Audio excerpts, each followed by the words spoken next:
Mark chapter 6 verse 30 to 32. Bumalik ang mga apostol na inutusan ni Jesus na mangaral at ikinuwento nila sa kanya ang lahat ng ginawa at ipinangaral nila. Meaning yung mga agad ni Panginoong Kristo ay nag-report sa kanya at sinaysay nila yung mga nagawa nila. Pagpapahayag ng mabuting balita. 31. Dahil sa dami ng mga taong dumarating at umaalis, wala na silang panahon kahit kumain man lang. Kaya sinabi ni Jesus sa mga tagasunod niya, iwan muna natin ang mga taong ito, pumunta tayo sa ilang para makapagpahinga. When we hear the word of Jesus, pag tinignan natin, unang-una pala talagang ministry ni Jesus Christ ay rest, kapahingahan. Parang sinasabi niya rito, di ba? Sige, iwan muna natin yung maraming tao na yan. No? Paggawaan ng milagro, hindi naman mauubos talaga yan eh. Nandiyan talaga yan. Pero magpahinga muna kayo. Verse 32, kaya sumakay sila sa isang bangka at pumunta sa ilang. Pag ninotice natin yung verses na ito, tamang-tama, when you notice Jesus Christ's reaction, hindi lang para sa sarili niya na siya ay magpahinga, kundi para kanino? Sa kanyang mga alagad na pagod maghapon, nangaral, naglakbay sila. So concern na concern talaga ang Panginoong Kristo sa kanyang mga alagad. And so be it sa atin din po bilang mga followers ni Jesus Christ, gustong-gusto ni Jesus na tayong lahat ay pagpahingahin. Pina-priority niya na we give rest. Pahinga, kahit sa dami ng ministry natin mga kapatid, dami ng trabaho natin, sabihin natin, busy tayo sa mga trabaho natin.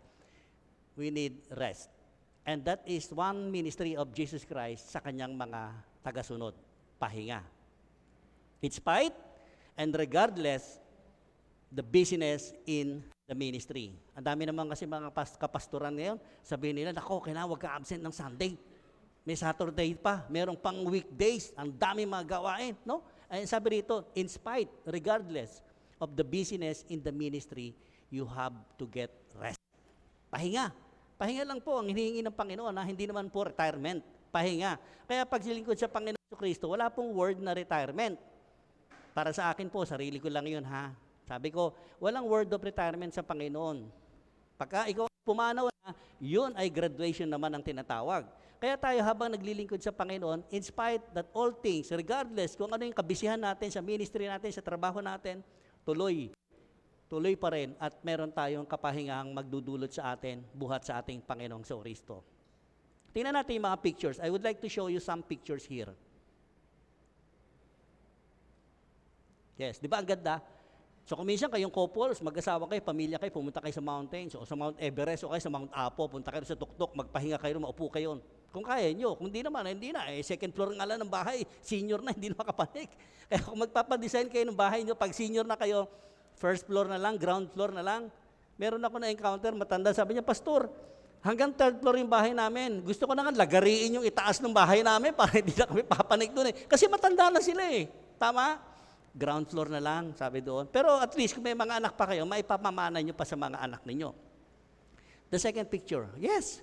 Kung hindi naman natin kayang mag-out of town, you can get rest in your own house, yung sa bahay niyo. Manood kayo na. Manood kayo na Netflix. Alam niyo, may mga Netflix na ngayon eh. Kagabi nga, nakapanood kami rin ng Netflix. Netflix pala, kompleto na, no? Nako, ang pinanood na naman namin, Rewind. Iyak na naman ako na iyak. Rewind pa, pinanood. Iyak ako ng iyak. Nako, kung meron bang second chances, pwede rin naman piliin eh. Di ba nakakaiyak? Tapos sa sinunod pang pelikula, yung sa yung matatandang magulang for family. But ano naman talaga, napakaganda. Very useful naman siya sa pamilya talaga. Napakaganda. And Jesus Christ is want us to get rest. The next, third picture. The next picture. Yes! Gusto niyo ba to? Ako gusto ko ito eh. Papasok sa timbat, no? Sarap, pais pa kayo, magpamasahe kayo. Yes, tama yan. Paganda yung ganyan. Gusto ko yan. Mamaya po, pag may nag-invite sa akin, hindi ko kayo tatanggihan pag sinabi niyo, Pastor, pais pa tayo. Ang sarap dyan. Ang sarap pag pumasok ka dyan, nakaka-relax, di ba? Tagas talaga yung pawis mo. And that is one thing, pwede natin makuhang rest. Physically, marerest ka naman talaga eh. Marerelax ang katawan mo. The next picture. These are the people, ayan, pwede rin naman, mag-out of town kayo, pumunta kayo sa isang beach resort, magtayo kayo ng tent, no? Malayo kayo sa bahay nyo, may mga baong kayo, mga lutuan, mga ano. Ang sarap, nakaka-relax po talaga. Kahilangan nandiyan, no? Ang sarap. And then yung pagsikat ng araw, pagputok ng araw, namamasdan ninyo. And that is one thing, pwede tayong mag-relax. Ang daming paraan na pwede mag-relax ang tao. Bakit sa panahon natin ngayon, ang daming mga reklamador ng tao sa totoo lang? Right? Ang daming reklamador ng tao ngayon. Wala kang makakausap ngayon, ako, napakainit. Ito na yata yung paggunaw ng mundo. Naku, lumindol sa ano. Reklamo dito, reklamo doon. But of course, yung nangyayari yan, nakikita natin yan. Walang problema dyan. Kaya lang, if you want to yourself na maging rested ang puso mo, come to Jesus. Rest upon Jesus. Yung kinanta natin kanina, ang ganda. Napaka very encouraging yung words. You know, those are the people, you know, businessman, striving sila. They want rest, they want relaxation. Minsan pa nga, di ba, therapy. Nagpapa-therapy ang tao. Anong pinakamagandang therapy ngayon sa panahon natin? May isang therapy na napakaganda ngayon sa panahon natin. Ano po? Ano po? Therapy. At isa naman katotohanan niya, therapy talaga. No? Ang tao, kapag may pera talaga, masaya. Aminin natin lahat yan. Yung mga, siguro mga above 80 years old, pataas, sila mahina sila. Mga nangihina ako, sabi gano'n, no? Yung nanay ko, example ko nanay ko, hihina raw siya. Pero pag dumukot ako ng 1,000, yung 3 ulo, lumalakas. Lumalakas, no? May katotohanan. Malabo ang mata, kala mo malabo yung mata, anak, malabo na yata yung mata ko. Pero pag binigay mo ng pera, naku, ang linaw ng mata, ang linaw ng pag-iisip. Anong gusto mong ulam, anak? Katanong nga, gano'n. That is true talaga. Yan yung mga practice. In the industry and entertainment, tingnan natin, yung mga karaniwang ginagawa nilang rest na sa katauhan nila. The next picture, pag tinignan natin to, ayan, medyo malabo lang siya. No? Ang pinakita ko dyan, yung mga alcoholic, mga drugs, people are looking for something na makakapukaw sa kanilang kapaguran, di ba? Naghahanap sila ng mga something na makalimot sila ngayon. Yan. Drugs, yung mas maninigarilyo, vices, lahat, dyan sila napupunta. At napakahirap naman talaga. People are tired. Lahat tayong tao napapagod. Pero ang magandang balita po, alam niyo kung ano? Alam ni Jesus na lahat tayo ay may kapaguran. Yan ang good news. Jesus wants to give rest. Rest, kapahingaan talaga. Yan yung mga panahon na pagka tayo punong-puno ng kapaguran, lumapit tayo kay Jesus and He will give us rest. At kapag binigyan tayo ng kapahingahan ni Jesus Christ, ang kasunod nun, i-renew niya tayo. What renew, Pastor? I-renew niya ating kalakasang nawala. Kung minsan, di ba, tulog lang talaga ang solusyon dahil puyat ka, ang hina ng takbo ng utak mo, ang init ng ulo mo kasi pagod lang pala, kulang ka sa tulog. And even, pagkain din naman. Pagka na-renew na ang strength natin, physically, ang kasunod doon, ina-nurture tayo ni Jesus. He will nurture us, everyone, and everything in His care. Napakaganda, di ba? Kung meron man talagang may kapahingan tayo masusumpungan, matatagpuan, no other than Jesus Christ. And today, makikita natin yung pamagat ng mensahe na pwede nating pagsalusaluhan. Jesus' invitation to rest. Siguro very familiar na kayo dito. No? Matthew 11, verse 28 to 30. Tayo po'y manalangin. Amang Banal, maraming salamat sa pagkakataon na ito. Kung muli ay dumulog sa inyong mahabaging trono, humingi ng mga pagpapala, ng kapahingahan, at higit sa lahat, yung pagpapatawad po ninyo sa amin. Gamitin nyo ang mensahe na magdulot sa amin ng ibayong kaunawaan, kaalaman, at mas lalong mapalapit kami sa inyo at matuto kaming lumapit muna sa inyo. Maraming salamat dahil ang inyong mensahero gagamitin nyo lamang po bilang tungtungan ng inyong salita at ang aking mga kapatid naman ay makasumpong ng ibayong kapahingahan sa kanilang physical, emotional, and even spiritual. Salamat po. Ito po yung samot dalangin namin. Umaasa sa napakalaking pag-asa at katagumpayan. In Jesus' name we pray. Amen. Palakpak nga uli sa Panginoon. A very familiar verse tayo rito sa Matthew 11, 28 to 30. And it's struck me talaga itong verse na ito nung ako ay nasa abroad, no? Kasi homesick ako noon, kaya may mga favorite verse naman talaga tayo. Pero ang pinakamaganda, pag favorite natin yung verse, mismong tayo na experience natin, naranasan natin, kung ano yung kahulugan nito sa personal na buhay natin. Bakit? Anong tinutukoy dito? Matthew 11, verse 28 to 30.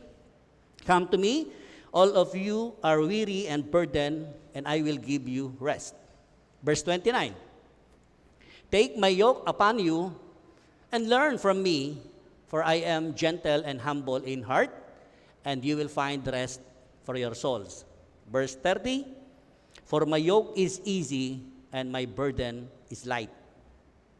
You know, Diyos gustong-gusto natin pagpalain talaga sa maraming bagay. Pero siguro napakasarap pagka unang-unang pagpalain tayo, rest, yung kapahingahan natin. Bakit? Kasi pagkapahinga ang tao, di ba, napakaganda naman talaga na makakapag-isip ka ng tama. Noong na-experience ko yan, sabi ko wala akong kapahingahan doon. Pero mo nag-abroad ka, parang ang thinking ko ng araw, pag nag-abroad ako, automatic yung buhay namin, gaganda, yayaman kami, aming mga pera, di ba? Mga ganun ba talaga? Yung mga nag-abroad, hindi talaga maalis sa isipan nila yan. Kaya sila nag-abroad para maiahaw ng kanilang pamilya sa kahirapan. And that is true enough.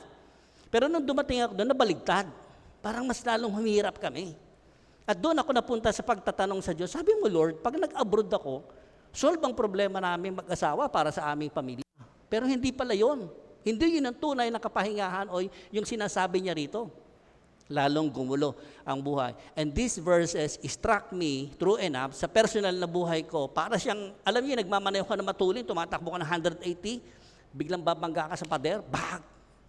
Ganun po ang impact sa akin. At hindi po ako nakatulog magdamag nun. Kasi meron nag-share lang sa akin ng Bible verse na ito. Share lang niya. Lasing ako noon, nung sinishare ito sa akin, lasing ako mga kapatid. Kaya walang spirit. No? Pero nung kinabukasan, kinagabihan, binasa ko siya, tinignan ko, yung binigay sa akin Bible, at doon ko nakita talagang katotohanan, people are getting tired. Napakaraming mga bagay na kinakapaguran nating lahat. Kung businessman ka, sigurado ako, sakit ang ulo mo. Sa mga tao mo, paano pa sa sweldoin, paano mo i-maintain, yung ganda ng takbo ng negosyo ninyo. Ganyan yun di ba? Sa bahay nga, mga magulang, mga nanay, hindi kayo na-stress ng mga anak nyo. Di ba stressful? Nakakapagod. Maraming bagay nakakapagod. Kahit dito sa church, nakakapagod din po. Lalo yung mga miyembro, nakakapagod din, matitigas ang ulo. Right? Amen? Nakakapagod. Lahat, ang daming mga kapaguran. But this verse, makikita natin, a very, very basic yung verse na pag-aaralan natin. Ang sabi unang-una, tingnan natin, sino ba iniimbita? Who is the invitee? And this verse, makikita natin, who is the invitee? Siyempre naman, anyone. Anyone who are tired from carrying heavy burdens. Nakakita na ba kayo ng tao na may dala-dala siyang backpack, no? Tapos may dalawa siyang hand carry dito, kaliwat kanan. Tapos may hila-hila siyang dalawang trolley bag. Tatawid siya ng EDSA, ang tatawiran niya yung overpass na napakataas, napakalayo. Right? Yung pala mag-abroad. Abroad siya, pabalik na abroad. Ang daming padala pala ng mga taga roon sa abroad, no? Pilipino ganyan Uy, pagbalik mo, padala mo ako ng 1 kilong baboy. Pagbalik mo, dalhan mo ako ng pinipig, dalhan mo ang dami. Napuno yung bagahe niya. Papanik siya ngayon siya. Mabibitbit niya ba lahat yun? Di ba hindi? Bigat. Ang bigat. Anong gagawin mo pagka ganon? Di bibitaw mo yung dalawa. Pwedeng bitaw mo yung dalawang hand carry mo, tsaka ka papanik doon. Bababa mo yung handpack mo sa taas, babalik ka mo yun. Pagod pa rin. Lahat nakakapagod. Dito ang tinuturing, isang bagay na pwede kapahinga ng gusto ng Panginoon si Jesus Cristo sa atin. Maybe you are burdened in emotions, feelings, emotions natin. Alam niyo yan, madalas birahin sa atin ni Satan pabagsakin ang ating emotion. Ang patinding kalungkutan, nakakapagod din po talaga. Really. Yung chronic o yung tinatawag natin matinding kalungkutan, dinanas ko po yan. Pero praise God, na-overcome ko siya hanggang ngayon. Nalulungkot pa rin ako ngayon, kaya lang, kayang-kaya nang i-overcome. Why? Because of the word of Jesus. Come to me. No other people, no other church, come to me. Jesus is the one who invite us. Siyempre, pwede rin naman dito sa kaisipan natin, mentalidad natin. Pagod din tayo mag-isip. Di ba nakakapagod mag-isip ng ulam mamaya? Mamayang gabi, di ba? Minsan nag-aalmusal pa lang kayo, sweetheart, anong tanghalian natin, anong ulam? Hindi, bahala ka na. Sabihin ng asawa, may nabibili bang bahala na ulam? Di ba? Wala naman Pagod ang isip. Pwede rin namang spiritual burdens. Ang lahat ng yan may mga katapat na kapaguran sa buhay natin. At makikita natin, qualify ako dito, pastor, dito sa verse na ito. Anyone, lahat tayo'y qualified dito sa nag-i-invite. Sinong hindi napapagod dito? Sige nga po. Sinong napapagod? Taas ang kamay. Di lahat tayo, 2 kamay pa nga. Pastor, ako 2 kamay talaga, napapagod ako. Kanino ka napapagod? Napapagod ako sa asawa ko. Sa asawa, nakakapagod na asawa. Sa totoo lang, di ba? Ang asawa natin, nakakapagod din yan ha. Kala nyo ba? Mga anak din, ganun din. Sa pangalawa, who is the inviter? Sino yung nag-invita? So kung tayo invitee, may nag-imbita. Si Jesus Christ ang nag-imbita sa atin. Walang iba. Wala pang iba. Ang dami nag-invite sa atin, di ba? Siyempre, mga kasalan, mga anak sa binyag, ang dami mga invitation. Nauso pa nga doon, yung RSVP na uso, di ba? Hindi, akala ko ano yung RSVP na yun eh. Kailangan pala, magre-reply ka doon at sasabihin mo kung a-attend ka. Kasi bilang na yung mga inimbita nila. Para pagka hindi ka umattend, babawas nila doon sa ano. Yung pala yung RSVP. Pina-RT pa, ano? RSVP. Eh samantalang dito, si Jesus Christ nag-i-invite for anyone. Lahat. Wala nang RSVP na yan. Si Jesus Christ pag nag-invite, personal.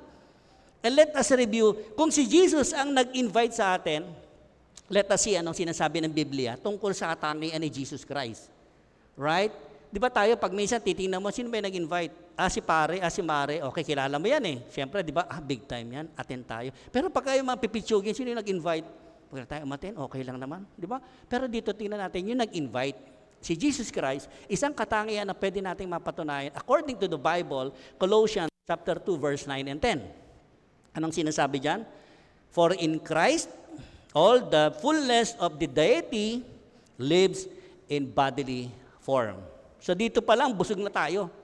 Ang sabi rito, kay Kristo Jesus, nasa Kanya ang buong katangian ng pagka-Diyos in human form. Sa next verse, verse 10. And in Christ, you have been brought to fullness. He is the head over every power and every authority. So wala na talagang makakapagpataas pa kay Panginoong Hesukristo. Nasa Kanya na talaga. Tayong lahat daw, nabuo naman talaga tayo dahil kay Kristo Jesus. Sino ba naglikha sa atin? Di ba ang Diyos? So wala na tayong angal doon. Totoong sinasabi dito. We have been brought into fullness. Yung pagkatao natin, yung pagkabuo ng pagkatao mo kapatid, si Kristo nagbuo sa iyo. At siyempre makikita natin dito, He is the head over every power and every authority. May tataas pa dyan? So ibig sabihin po, Jesus is the supreme, pinakamataas sa lahat ng kapangyarihan na meron tayo dito sa sanlibutan. And He has all the power na makikita natin. Jesus, pag tinin natin, ano yung katangian ni Jesus? Jesus being the Son of God. No doubt. Jesus is the Son of God. And being God, syempre, lahat ng kapangyarihan na kay Panginoong Hesukristo. Wala na pong duda talaga lahat yan. Ba't ang dami nagtatanong talaga kung minsan, kina-question nila ang katangian ni Jesus Christ. Kahapon, nag-abot kaloob tayo doon sa Heart Center at saka sa, sa East Avenue. Yung mga nakasama po. Alam niyo, nakakagalak ng puso. Lalo yung mga nagikabahagi. Lahat tayo kabahagi doon eh. We are one family. Day by day, San Pedro talaga. Alam niyo, nakaka-amaze doon. Siyempre, yung mga tao doon, deprived yung kanilang kalooban.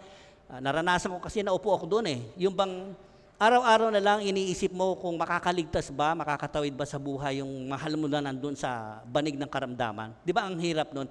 Pero sila po yung mga tao na unang-unang masarap abutin. You know what I mean? Ang sarap abutin, ang sarap bahagian ng salita ng Diyos because they were always ready. Lalo pa nung naabutan mo ng isang meal. Tama? Nung naabutan natin ng isang meal, ako, galak na galak po. Merong isa doon na sa from December nandun pa, sabi niya, Pastor, natatandaan kita, ikaw yung nandoon sa dulo ng ayaw nga, nandito ka pa, sabi ko. Sabi niya, hindi po na-expired yung aking anak. Yung anak niya po, inoperahan, 2 taon pa lang. Hanggang ngayon nandoon. Kumusta naman yung bill mo? Nasa 4 million na po eh. Ang pinag-uusapan doon, milyon. Grabe. They were deprived. Imagine, samantalang tayo, ito, lalakas natin, di ba? Napakasarap talaga. Makikita natin yung power of Jesus. The power of love. Sa bawat ibinabahagi niyong lahat sa abot kaloob natin, alam niyo po, napakalaking bagay ang nararating noon. Amen? Ang daming nagpapasalamat sa Panginoong Hesukristo. Palakpakan natin si Jesus. Nakita niyo kanina yung first verse natin, ang sabi ni Jesus Christ, hindi mauubos yung taong may hirap, may pangangailangan. But we need rest. Kapahingahan din naman. Now, sa 1 Timothy chapter 2 verse 5, tingnan natin another character or katangian ni Jesus Christ. Ano sabi dito? For there is one God and one mediator between God and mankind, the man named Jesus Christ.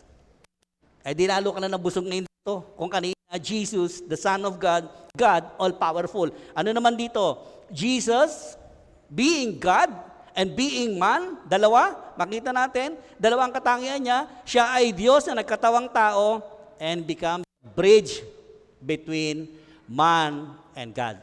Nakita niyo? Noong araw kasi wala tayong bridge, walang tulay, napakalaki ng agwat po natin, papunta rito sa Diyos Ama. But when Jesus came, yung pong pagitan na yun, siya po ang naging tulay natin. He is the bridge between God and man. And praise God, tayong lahat ngayon nakakaabot tayo sa kaluwalhatian ng Diyos Ama sa pamamagitan nitong si Jesucristo na nagkatawang tao. Can you imagine mga kapatid, bakit kinailangan magkatawang tao itong Jesus na ito? Kailangan talaga. Sa Hebrews chapter 2 verse 17 to 18, tingnan natin. For this reason, He had to be made like them, meaning tayo, mga tao. Fully human in every way, sa lahat ng aspeto ng buhay ng pagkatao, ito si Jesucristo. In order that He might become a merciful and faithful high priest in the service to God. And that He might make atonement for the sins of the people. Verse 18, because He Himself suffered when He was tempted, He is able to help those who are being tempted. Tingnan naman natin. Wala tayong may tatanggi kay Jesus Christ. Kaya nga pagka tayo natutukso, natetempt tayo, hindi natin pwede ikatwiran kasi tao lang ako eh. Remember that Jesus Christ, He was tempted. Tinempt talaga siya. Wala siyang kain, wala pang ano nun eh. Talagang fasting ang Jesus Christ natin eh. Pero ibig sabihin, ipinakita sa pagkatao ni Jesus Christ, yung mga dinadanas natin, dinanas din niya. So there is no reason para sa ating ngayon magko-complain talaga tayo, magrereklamo tayo, kasi Diyos siya eh. Tao lang ako eh. Ginawa na nga niya, become bridge, God and man. So may kapangyarihan din tayo ngayon bilang mananampalataya ni Kristo Jesus. Kaya huwag natin sasabihin, nako, hindi ko kaya pastor. Wala natin sabihin ganon. Because Jesus Christ Himself, ang sabi dito, He Himself tempted, tinukso rin siya. Jesus being the man, pag tinignan natin ngayon, Jesus being the man, fully aware of man's condition. Ngayon, tanong ko kanina, lahat tayo alam ni Jesus Christ kung sinong napapagal dito, napapagod sa atin. Because He was fully aware of our own conditions. Feeling man yan, mentalidad man yan, spiritual man yan, physical man yan, alam na alam ni Jesus Christ, and He was very, very concerned sa ating pong lahat.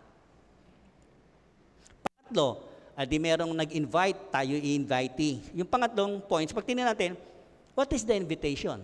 Very simple. Ang invitation, come to me. Not to other person, not to other churches, not to other congregation. Yung iba naman kasi, binibilang nito, congregation na kagad eh. Ang sabi ni Jesus Christ, personalize niya, come to me. Not even to people, to person. Ang sinasabi niya rito, invitation, come to me. Sa akin lang kayo lumapit. Makakasumpong kayo ng kapahingahan. Why? Yung pinakita kong picture kanina, di ba? Maraming tao kasi, they are getting tired. Pagod.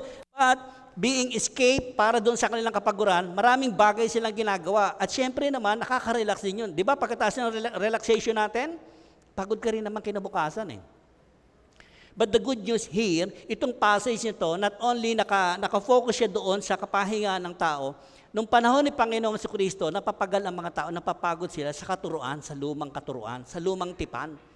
Sabbath day, bawal kumilos, bawal magtrabaho, kahit malulunod na yung tao, hindi mo sasagipin. Ito yung mga isang bagay na aspeto na pinalaya ni Panginoong Jesucristo ang mga Israelita dahil sa katuruan na napakahigpit. No? Walang kalayaan, walang kapahingahan. Kaya nga, come to me ang sabi niya eh. No other teachers, not other teachers. Come to me and you will get rest. Agree tayo doon? Nung panahon kasi ni Panginoong Jesucristo, marami mga religious leader, no? Nagli-lead talaga. Pagal ng pagal, sige. Magpagal ka para pag namatay ka. Si Panginoon hindi. Gusto niya magpahinga ka, malasap mo ang kapahingahan. And even sa atin ngayon, ang sinasabi niya rito, come to me. Jesus invites, come to me. Walang ibang lapitan kay Jesus Christ. Ang nakakalungkot minsan mga kapatid, alam niyo kung ano? Yung huling barahan natin, the last resort, we can come to Jesus. Nawa sa atin dito, ang aralin na ito, maalala natin ang unang-unang lalapitan ko, hindi lang pagka may problema ako, o pag may problema ka, unang lapitan mo si Jesus. Pagka bless na bless ka, unang lapitan mo at pasalamatan mo si Jesus. Siya lagi yung number one. You know, kapag ginawa nating number one si Jesus, tama, mga asawa ninyo ha, sabihin nyo nga sa katabi ng asawa nyo, si Jesus ang number one sa buhay ko. Hindi sabihin? Sabihin mo sa katabi mo sa asawa mo, si Jesus ang number one sa buhay ko, number two ka lang. Di ba? Yung asawa mo ngayon, siyempre, pag sinabi ng asawa mo yun sa'yo, di ba, sa papayag ka na. Si Jesus pala ang number one, number two lang ko. Okay na yun. Why? Because pag si Kristo ang tinap natin sa number one ng buhay natin, lahat ng number 2, 3, 4, 5, lahat po yan magiging maayos. Palakapakan nyo nga si Jesus. Pag ginawa natin number 1 si Jesus, wala nang ibang hihigit pa dyan kasi siya na yung number 1 eh. Ano naman yung promise? So, kung sabi niya, invitation niya, come to me. Anong promise? Ang promise ni Jesus Christ, eto. Rest, ginhawa, kaginhawahan. Di ba? Sarap. Tayo mga Pilipino, yan talaga ina-aspire natin to the highest point na gustong natin, pahinga kahit kumikita ka sa mga business mo, nakapahinga ka lang. Di ba? Si Jesus yan ang ibibigay sa atin. Lalo tayo mga Pilipino. Napakasarap. Napakasarap sa buhay na restful tayo. Oo, marami tayong iniisip. Maraming bagay na pumupuno lagi araw-araw sa utak natin, gumugulo. Alam naman natin si Satan, di ba? Ito ang playground niya eh. Wala siyang gagawin sa atin, guluhin tayo, pagborihin tayo, pag-alalahanin ka dyan. Sabihin mo, wala kang pwesto dyan. Layas ka dyan. Satan's work yan, layas ka dito. I rebuke you. Ang kinanta natin kanina, in the name of Jesus, I will not be shaken, I will not move. Right? Jesus is for my family. Walang sino man pwedeng mang-agaw sa pamilya natin sa pangalan ng Panginoong Jesucristo. Kapanood yung war room, dineclare niya in the end ng istorya, dineclare niya, binuksan niya yung pintuan niya sa labas hanggang doon sa gate ng babae, pagbukas niya ng pintuan, sabi niya, Satan, wala kang lugar dito sa tahanan namin. Right? Satan, wala kang lugar dito sa day by day San Pedro. What are the steps in order to follow o matanggap natin tayo pupunta kay Jesus Christ? Number 5, what are the steps to follow in order to come to Jesus? Simple lang, nandito rin po sa verse. Take my yoke upon you. Ang sabi ni Jesus Christ, dalhin mo itong pamatok na ibibigay ko sa iyo. Illustrate ko lang po sa akin ito. Sabi ni Jesus, anak, akin na yung kabigatan mo. Akin na yung yoke mo.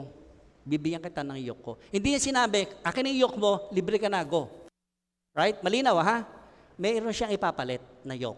Pero maganda dito, yung yoke na galing kay Jesus Christ. Bakit? Ang sabi niya, let's be partner. Alam niyo yan, sa napakaganda kay Jesus Christ, gusto niya makipag-partner sa atin. Pag may mga business kayo, ang unang-unang gagawin niyang partnership, si Jesus.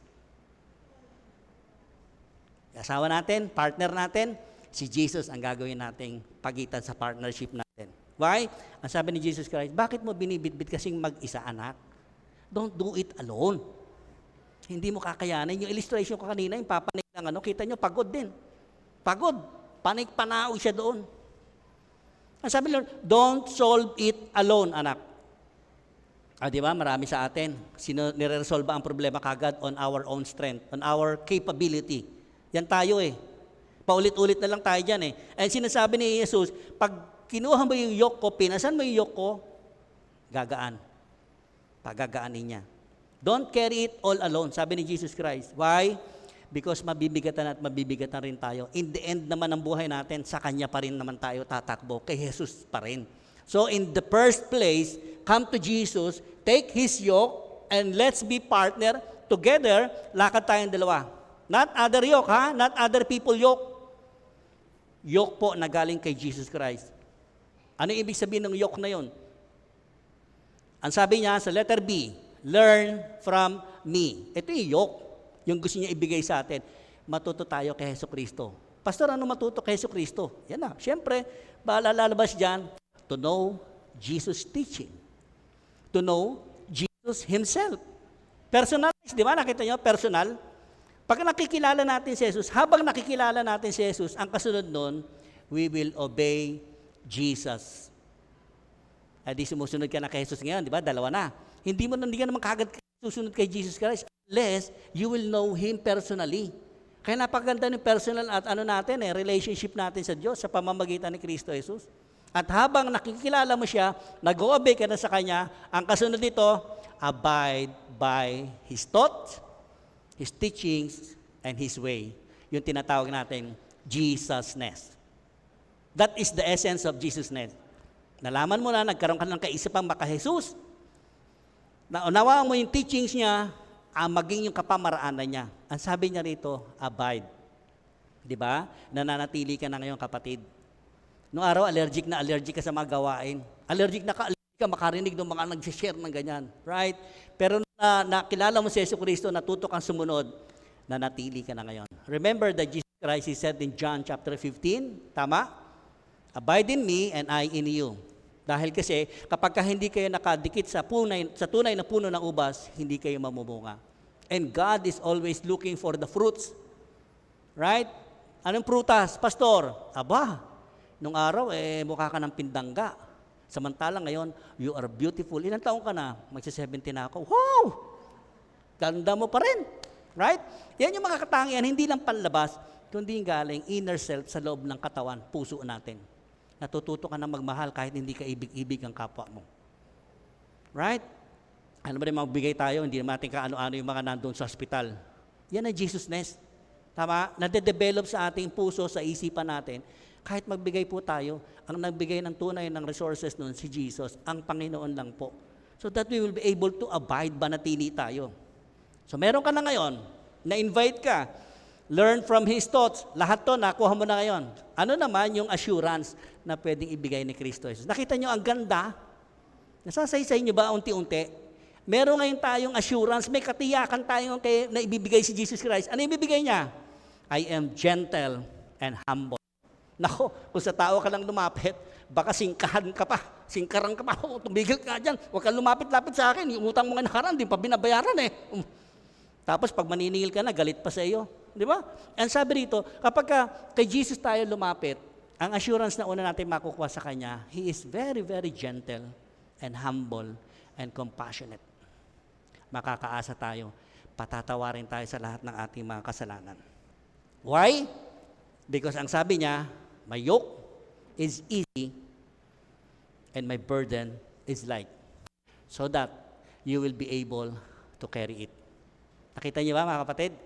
Kasi pagka hindi natin ginawang partner si Jesus Christ, you will be always failed. Bagsak at bagsak ka pa rin sa buhay mo. Now, anong challenge ko sa inyo mga kapatid? The challenge is, an invitation has to be accepted. Wala naman tayong gagawin. Tanggapin lang naman invitation ni Jesus Christ. Will you accept Jesus Christ's invitation? To rest. Very simple. Come to Jesus.